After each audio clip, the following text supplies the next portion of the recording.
Muchas gracias por acompañarnos. Ahora sí, estamos listos y vamos a dar lectura al pasaje del día de hoy.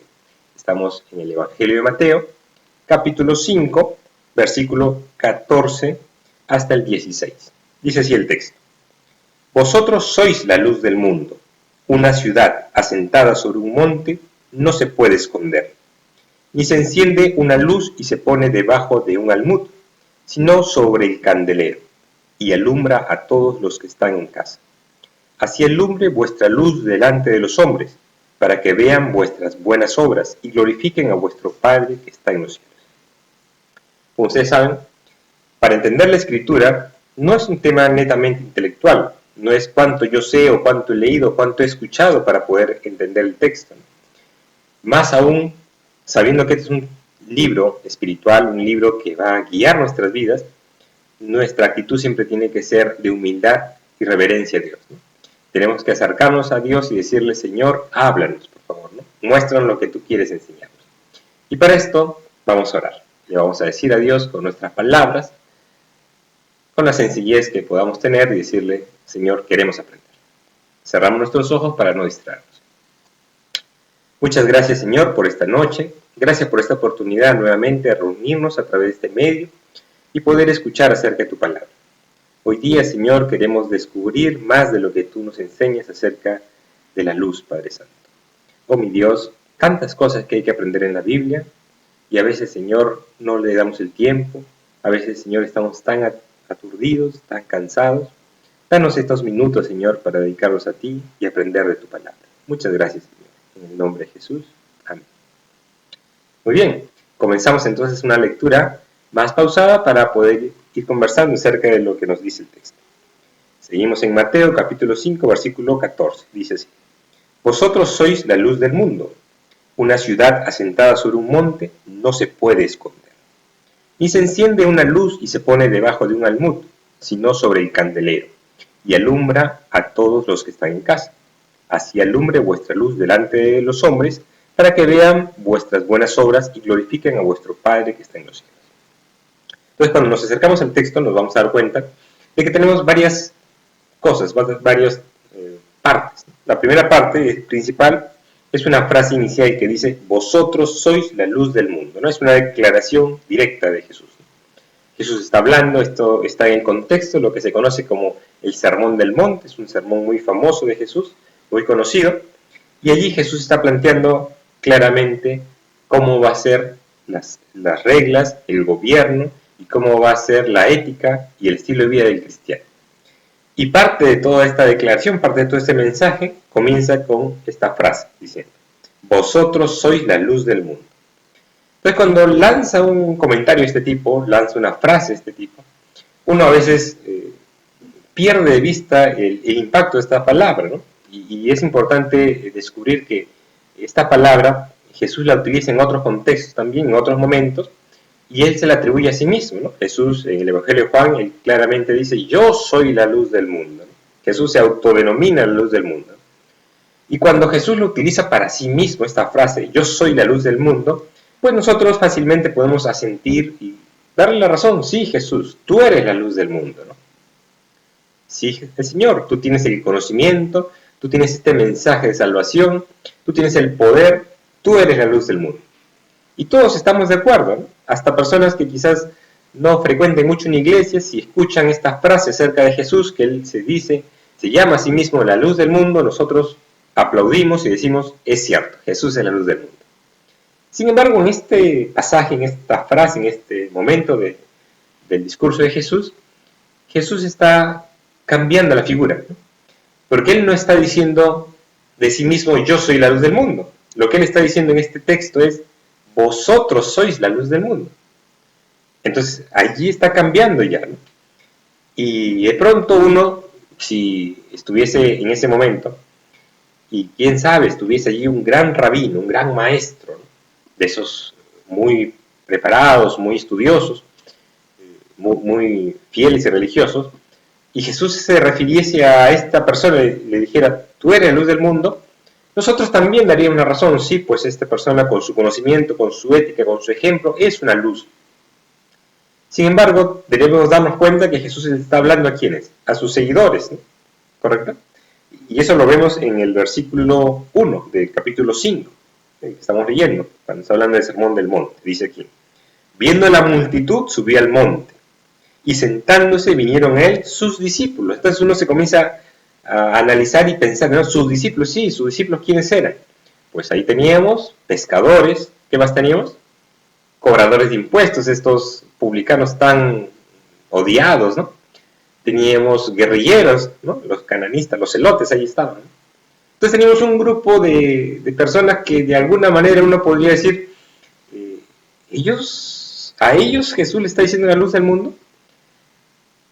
Y la cosa ya se pone más complicada para entender, ¿no? Porque era sencillo aplaudir cuando Jesús decía, yo soy la luz del mundo. Todos decían, sí, Señor. ¿Quién sabe si habría allí una persona brillante, un gran maestro o un gran filósofo de ese tiempo y Jesús le dijese, tú eres la luz del mundo? Nosotros también diríamos que sí. Pero aquí Jesús está diciéndole, llamando luz del mundo a gente muy sencilla, gente del barrio, del pueblo, gente que no tenía grandes estudios, gente que, como uno diría, era común y corriente, ¿no? ¿Sí? Y Jesús los está llamando, vosotros sois la luz del mundo, sin titubeos, sin condicionantes, les declara su misión. ¿Qué les parece? Entonces, si uno se pone a pensar esto de una manera objetiva, uno dice, pues le está llamando luz del mundo a un puñado de aldeanos de una provincia del Imperio Romano, una provincia muy apartada. Gente sin gran conocimiento, gente muy sencilla y gente que realmente, si uno los mirase y viese su vida, uno comenzaría a señalar algunos aspectos, ¿no? Algunas cosas. Pero Jesús no se equivoca. Jesús no utiliza una frase, llamémoslo así, una frase adulativa para ellos. Jesús les está dando una misión clara. Ustedes son la luz del mundo. Y no les está viendo el currículum vitae que tienen, no les está viendo la inteligencia que puedan tener, no les está viendo sus recursos de dinero, no está viendo la influencia que puedan tener por conocer a tal o cual persona. Ellos son personas comunes y silvestres a los cuales Jesús les da un mandato. Vosotros sois la luz del mundo. Y eso es tremendo. ¿Qué les parece? De esta frase tan corta también podemos deducir otras cosas que nos van a ayudar a comprender y entender de qué está hablando Jesús en este momento, ¿no? Y se trata de lo siguiente. ¿Por qué? Porque Jesús aquí hace una separación clara y directa. Está hablándole a un grupo de personas y le dice, vosotros sois la luz del mundo. No está diciendo vosotros sois la luz de este pueblito o de esta zona, ¿no? Del mundo. Entonces, ¿qué estamos notando? Que Jesús hace una división clara. Mis seguidores, quizás un puñado de gente sencilla, este es un grupo, este es en el vosotros, y por otro lado tengo el mundo, grandes cantidades de gente, imperios como los romanos, gente muy conocedora como los griegos de ese tiempo, ¿no? Gente que se guiaba por su fuerza como los bárbaros, gente muy mística como los efesios, y había una cantidad de personas en todas partes del mundo, y Jesús a su puñado de seguidores le dice, ustedes son la luz del mundo, haciendo una división directa y clara, diciendo, ¿no? Tengo acá a ustedes que me siguen, y tengo acá el resto, que es el mundo, que vive en tinieblas. Los está diciendo así, el mundo está en tinieblas, ustedes están en luz, y esa luz es la que va a iluminar a este gran mundo. Una tarea realmente grande, abrumadora. Yo me imagino que estas personas que estaban allí, que quizás algunos de ellos ni siquiera habrían salido de este pueblo, de esta zona geográfica, se sentirían realmente sorprendidos con ese gran encargo que reciben, ¿no? Sin embargo, Jesús comienza a explicarles más y utiliza aquí una imagen muy bonita, muy interesante, ¿no? Comienza diciendo así: una ciudad asentada sobre un monte no se puede esconder. Entonces las personas, por más sencillas que hayan sido y por más periféricas que estén allí dentro de Palestina, siempre habían ido en el año a Jerusalén. Y Jerusalén tenía una característica, era una ciudad que estaba en lo alto, ¿no? Entonces cuando la gente iba a Jerusalén decía, voy a subir a Jerusalén, ¿no? Entonces ellos literalmente subían porque estaba en una parte alta, en una montaña. Entonces uno se da cuenta y dice, cuando Jesús le está diciendo, una ciudad asentada sobre un monte no se puede esconder, ellos inmediatamente pueden relacionar con Jerusalén, y ellos cuando caminaban hacia la ciudad por alguna festividad religiosa o por algún tema que ellos tenían que hacer, ellos desde muy lejos divisaban en la altura esa ciudad, ¿no? En la montaña. ¿Qué les parece? Y ellos en ese momento recordaban y decían, sí, es imposible que alguien tape a Jerusalén, no hay forma. Desde muy lejos yo la voy a ver porque está en la montaña, ¿no? Entonces, esta figura para ellos es muy clara y ellos entienden y dicen, es cierto Jesús, una ciudad en una montaña no se puede esconder, ¿no? Fácilmente lo reconocen, fácilmente asienten con Jesús esta frase. Y Jesús no se conforma con esta primera imagen, sino lanza una segunda imagen que también nos va a ayudar a entender un poquito más acerca de este encargo. Y vamos a la segunda imagen que dice, ni se enciende una luz y se pone debajo de un almud, sino sobre el candelero, y alumbra a todos los que están en casa. ¿Okay? Ni se enciende una luz. Cuando uno entiende la palabra encender una luz, a veces podría pensar por error que Jesús está entrando a la casa y prende el interruptor, ¿no? Recordemos que en ese tiempo no había electricidad, ¿no? Recordemos que en el tiempo de Jesús, hablar de luz, estamos hablando de mecheros, ¿no? Literalmente lo que nosotros conocemos como mechero, ¿no? Una antorcha. Esa era la luz que tenía Jesús en ese tiempo. ¿Y qué podemos decir? Lo que podemos decir es lo siguiente, que el mechero, por así decirlo, que Jesús está haciendo referencia, es algo que era muy común en el tiempo de Jesús. ¿Por qué? Porque si bien es cierto, en este tiempo las casas son muy iluminadas, las calles son iluminadas, uno entra allí y prende el interruptor, se ilumina la casa, no tiene ningún inconveniente. En ese tiempo las casas eran diferentes, ¿no? Eran pequeñas, tenían pocas ventanas, era más o menos oscuro, ¿no? En la calle no había luz eléctrica, entonces las personas tenían que tener rápidamente prendido su mechero. Pero esto no era sencillo de prender. Entonces lo que hacían muchos era encenderlo, luego de una labor allí de prender este mechero. ¿Y qué hacían? Cuando tenían que salir o algo por el estilo, agarraban el almud. ¿Qué es un almud, no? Imagínense ustedes, es como una vasija de cerámica, ¿no? Imagínense como una olla de cerámica, para tener una idea, ¿no? Entonces ellos ponían el mecherito, si tenían que salir, agarraban esa cerámica, esa ollita de cerámica, y tapaban el mechero, ¿no? ¿Para qué? Para que no haya ningún incendio. Por eso que las casas no eran de material noble como ahora, ¿no? De material inflamable. Entonces lo tapaban y podían movilizarse tranquilamente en algún lugar, y cuando entraban, sacaban el almud del mechero y agarraban el mechero y lo ponían en alto, en el candelero, y iluminaba toda la casa. Entonces, esto era la práctica común, ¿no? Y Jesús hace referencia a esto que ellos conocían muy bien y les está diciendo, ni se enciende una luz y se pone debajo de un almud. Y ellos están asintiendo y dicen, claro, si yo prendo una luz, si yo prendo un mecherito, no lo voy a guardar abajo de la vasija de cerámica, no, lo voy a poner en alto, en el candelero, en esa posición estratégica para que ilumine a los que están en la casa. Y todos asienten la cabeza, sí, Jesús, tú me estás poniendo dos ejemplos, ¿no? La ciudad, Jerusalén, que está en lo alto, no se puede ocultar. Eso es cierto, desde lejos la veo, no hay forma de taparla. Cuando entro en la casa, no guardo abajo de la cama, abajo de un mueble en mi mechero, sino que lo pongo en alto. Y eso es cierto. Y Jesús está haciendo referencia a cosas cotidianas de ellos, cosas muy prácticas. Y ellos asienten y dicen, sí, es así. La luz tiene que exhibirse, tiene que mostrarse, ¿correcto? Luego que Jesús da esas dos imágenes, muy cotidianas, muy cercanas a ellos, lo que hace Jesús es comienza a aplicarlo, y vamos a darnos cuenta cómo lo hace con una maestría tremenda. Y dice así en el versículo 16. Así alumbre vuestra luz delante de los hombres, para que vean vuestras buenas obras y glorifiquen a vuestro Padre que está en los cielos. Nuevamente. Así alumbre vuestra luz delante de los hombres, para que vean vuestras buenas obras y glorifiquen a vuestro Padre que está en los cielos. ¿Qué les parece? Entonces Jesús primero les cuenta acerca de cómo es la práctica de un mechero y cómo ellos normalmente en el mechero lo ponen en alto para que ilumine toda la casa. Y luego hace un giro tremendo y les dice así, ¿no?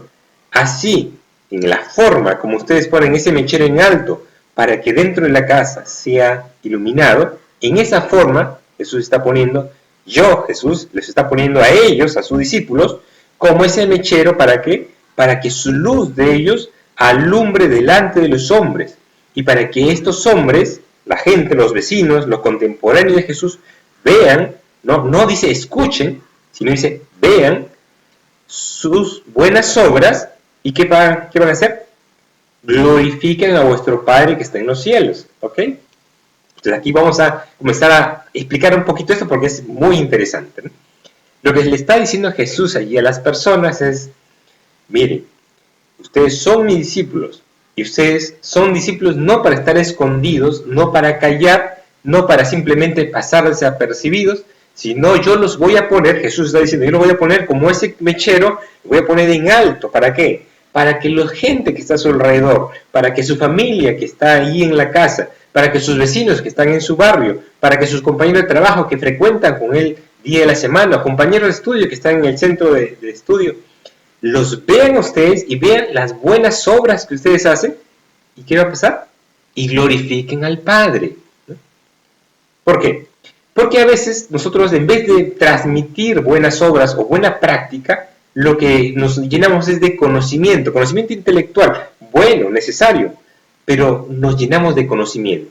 Y cuando nos llenamos de conocimiento, nuestra mente está llena, embotada a veces de ese conocimiento. Y lo que sucede muchas veces es que nos sentimos superiores, nos sentimos, yo sé, y estas personas que no van a la iglesia no saben nada, ¿no? ¿Y saben qué sucede? Lo que ve la gente en nosotros es orgullo.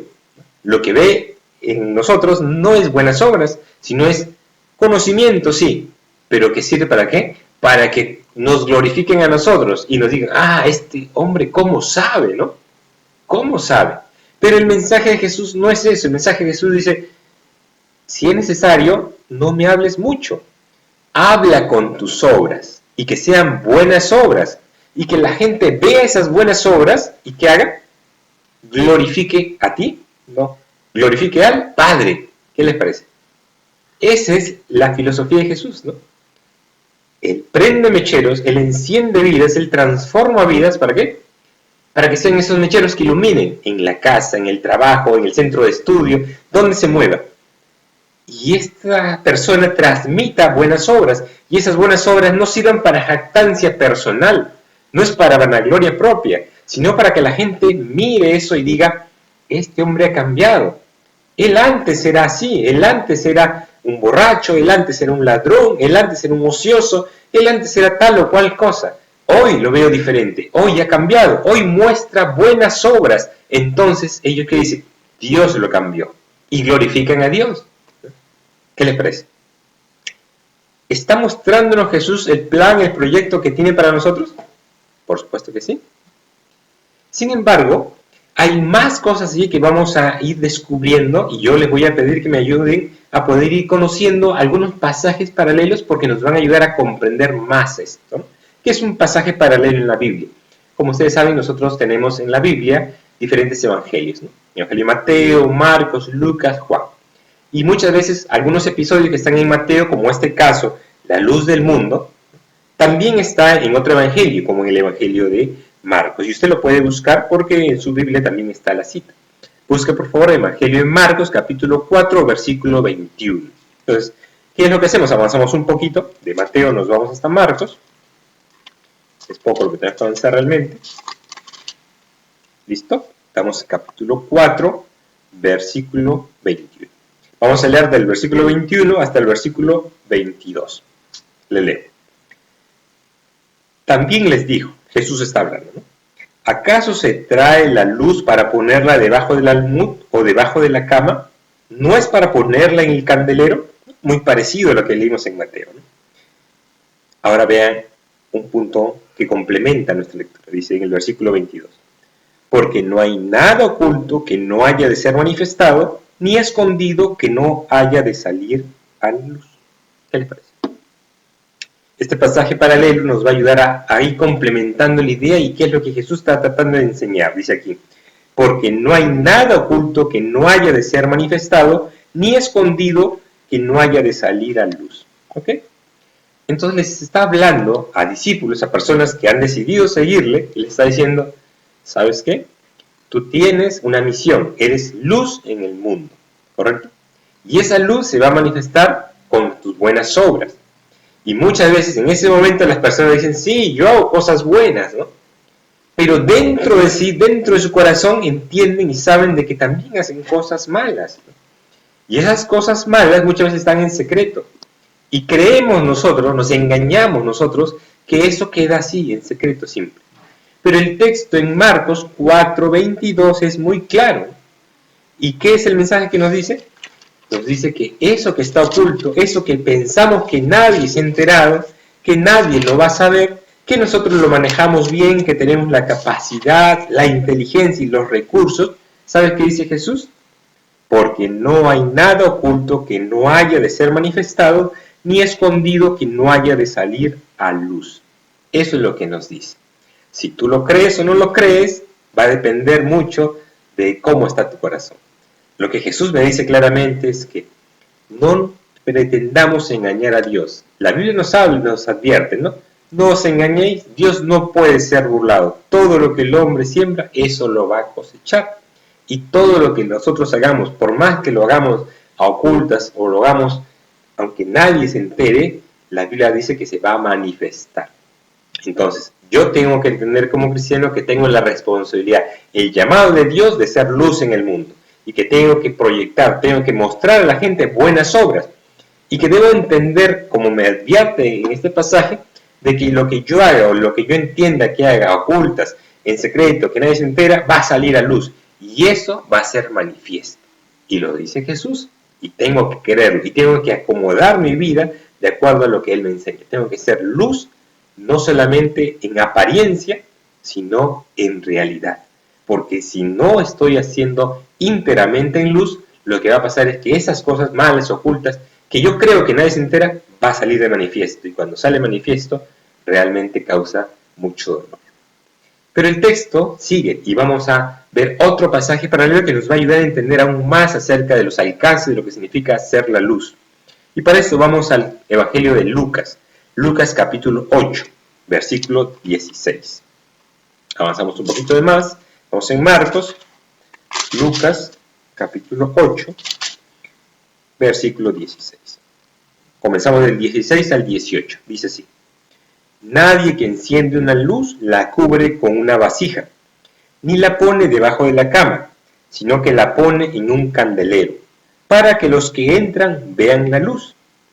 Porque nada hay oculto que no haya de ser manifestado, ni escondido que no haya de ser conocido y de salir a luz. Muy parecido a Marcos, ¿sí?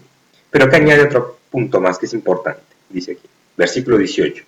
Mirad pues cómo oís, porque a todo el que tiene se le dará, y a todo el que no tiene, aun lo que piensa tener, se le quitará.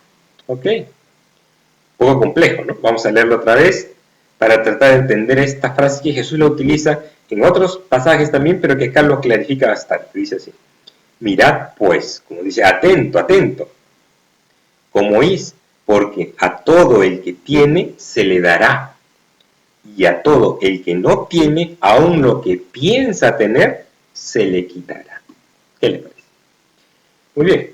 Cuando hablamos de nuestra fe, de nuestra vida, nuestra religión, por así decirlo, muchas veces uno piensa y dice, yo estoy bien, ¿no? Yo soy creyente, yo soy cristiano, ¿no? Yo tengo mi vida en paz con Dios, ¿no?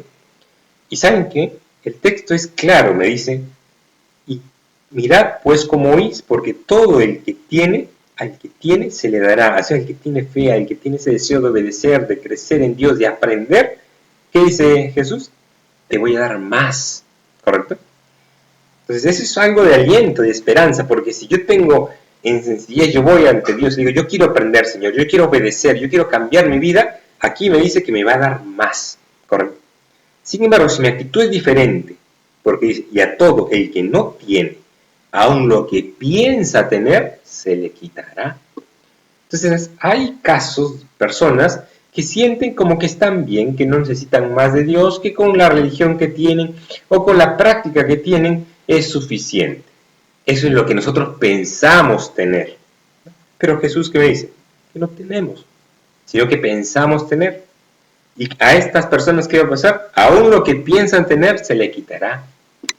Y de pronto te das cuenta que antes tenías muchas ganas de quizás en algún momento escuchar de Dios, pero cuando el corazón se llena de orgullo, de autosuficiencia, de creer que uno maneja su vida a su gusto sin lo que Dios pueda hablar o aconsejar, ¿saben qué? Con el tiempo pasa y nos endurecemos. Y quizás ese poquito deseo de escuchar de Dios se va muriendo, ¿no? Y ya estamos llenos de las cosas del mundo, ¿no? Llenos de lo que el mundo nos atrae, nos llama, nos cautiva. Entonces uno tiene que ponerse a pensar y decir, ¿por qué Jesús advierte? ¿Por qué Jesús está mostrándonos esto, ¿no? Porque muchas veces la luz que pensamos tener realmente son tinieblas. Sí, es lamentable. Muchas personas viven engañadas durante años pensando que tienen luz, que son luz, pero que en el fondo son tinieblas. ¿Por qué? Porque piensan tener algo, pero ya lo perdieron, porque su actitud y su corazón no se acerca a Dios, no busca de Dios, sino está lleno de lo que él cree que es lo correcto. ¿Correcto?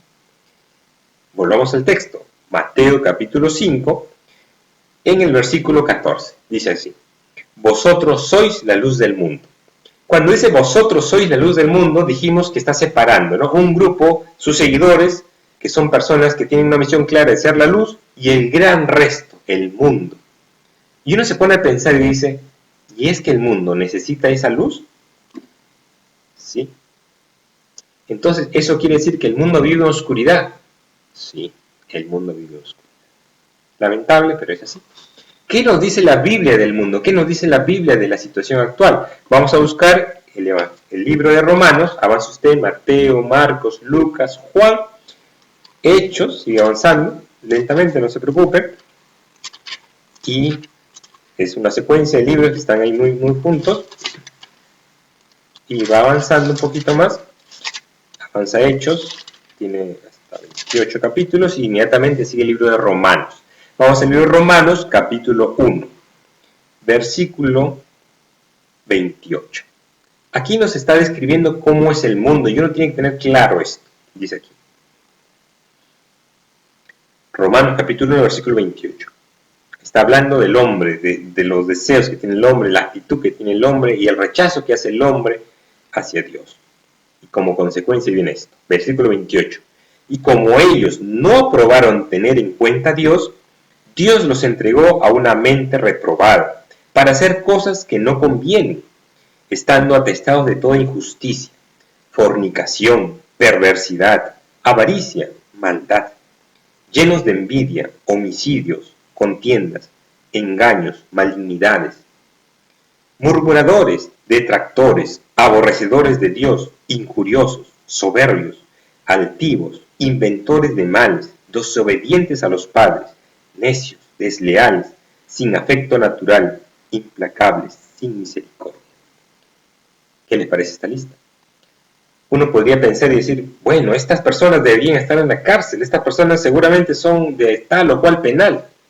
Cuando aquí el apóstol Pablo está hablando de esto, no se está hablando de personas presidiarias, no se está hablando de algún asesino por allí, está describiendo nuestra naturaleza. Y si uno es sincero y comienza a leer esta lista con calma, se va a dar cuenta que estamos descritos acá, ¿no? En unos en mayor medida, otros en menor medida, pero estamos allá, ¿no? ¿Y qué me dice, por ejemplo, ¿no? ¿Quién puede levantar la mano y decir, no, yo no estoy en esta lista, ¿no? Porque acá me dice que estamos llenos de injusticia, fornicación, perversidad, avaricia, maldad, llenos de envidia, homicidios, contiendas, engaños, malignidades, murmuradores, detractores, aborrecedores de Dios, injuriosos, soberbios, altivos, inventores de malos, desobedientes a los padres, necios, desleales, sin afecto natural, implacables, sin misericordia. Si nos detuviésemos a detallar cada uno de estos adjetivos, de estas frases, realmente nos sorprenderíamos y realmente estaríamos muy identificados con algunas de ellas. Y es que el mundo es así. Y esto es lo que describe nuestra sociedad, esto es lo que describe el mundo, y por eso están en tinieblas. Ahora, uno puede pensar y decir, sí, estos del mundo viven en tinieblas, pero nosotros somos parte de ese mundo y nosotros hemos estado seguramente aún metidos más cosas que esta lista. Por la misericordia de Dios, Dios nos llama y nos llama a su mensaje, nos da claridad para entender su mensaje, nos arrepentimos, Dios cambia nuestra vida, pero ahora no nos cambia para escondernos en tal o cual sitio, no nos cambia para apartarnos de las cosas y de las vecinos, los familiares del compañero de trabajo, no. Él nos cambia, nos transforma, ¿para qué? Para estar en el mundo y alumbrar en el mundo. ¿Qué les parece? Tenemos una misión, somos luz en el mundo, y estando en el mundo tenemos que iluminar. No compartir estas prácticas que hemos leído, sino influenciar con el mensaje del Evangelio que tenemos. Pero no para enseñar o dictar cátedra o ser los grandes maestros o los grandes conocedores de las cosas de Dios, sino para que con nuestra vida, con nuestros hechos, con nuestras obras, y que sean buenas obras, realmente la gente vea y diga, esta persona es diferente, esta persona ha cambiado, esta persona no es como el resto. Y no sea para aplaudir a nosotros, sino para que nosotros digamos y demos la gloria a Dios y digamos, sí, yo antes era un mentiroso y hoy he dejado la mentira por la gloria de Dios, ¿no? Yo antes era un borracho, pero ahora he dejado el alcohol porque Dios me cambió, ¿no? Yo antes era un inmoral, pero ahora he dejado la inmoralidad porque Dios me dio una nueva oportunidad.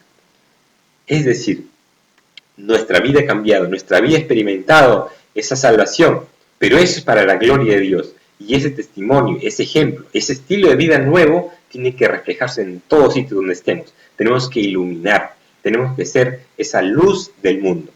Acuérdense, una ciudad en una montaña no se puede ocultar. Un cristiano que tiene viva su fe, que ama a su Dios y que es obediente, no se puede ocultar. No se prende un mechero, no se pone una lámpara abajo de la cama, tapada como una olla, no. Se pone, ¿dónde? En el candelero, en la parte más alta, para que todos lo vean y para que al ver las buenas obras, glorifiquen al Padre.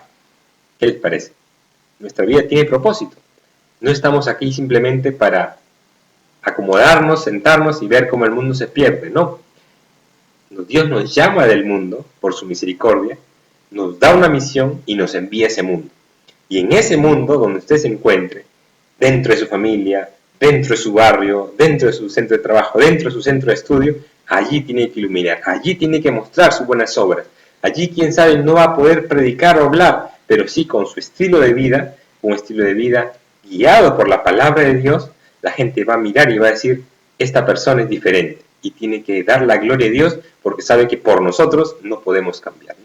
Por nosotros no tenemos cosas buenas, ¿no? Sino es Dios usando nuestra vida y dando buenos ejemplos y influenciando la vida. Hoy que quiero terminar dándole la gloria a Dios por el cambio que hace en nosotros.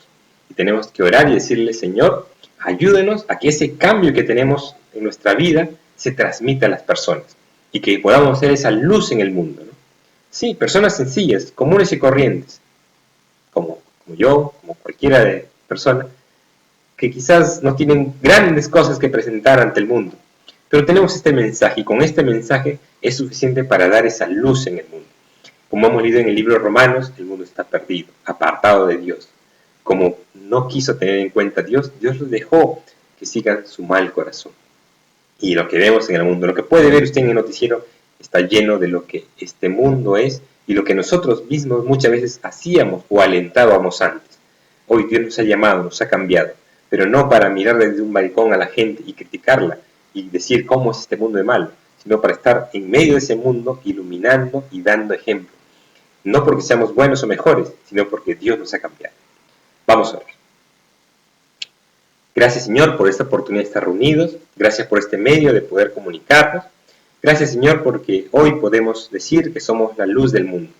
No porque tengamos grandes méritos, no porque seamos muy inteligentes, muy poderosos, no porque seamos tan capacitados o tan especiales, sino solamente por una cosa, porque tú en tu gracia nos has llamado, nos has perdonado nuestros pecados y nos envías al mundo a reflejar tu luz.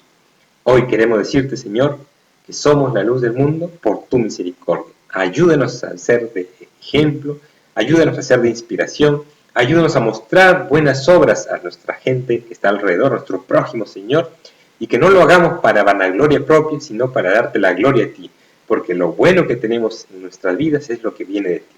Muchas gracias, Señor. Cambia nuestras vidas. Toma, Señor, el proyecto que tenemos cada uno de nosotros y úsalo para tu gloria. Bendito seas. Te alabamos. En el nombre de Jesús. Amén. Muchas gracias por acompañarnos una semana más. El próximo domingo seguimos con otra parábola y seguiremos aprendiendo acerca de Jesús. Muchas gracias. Que Dios los bendiga.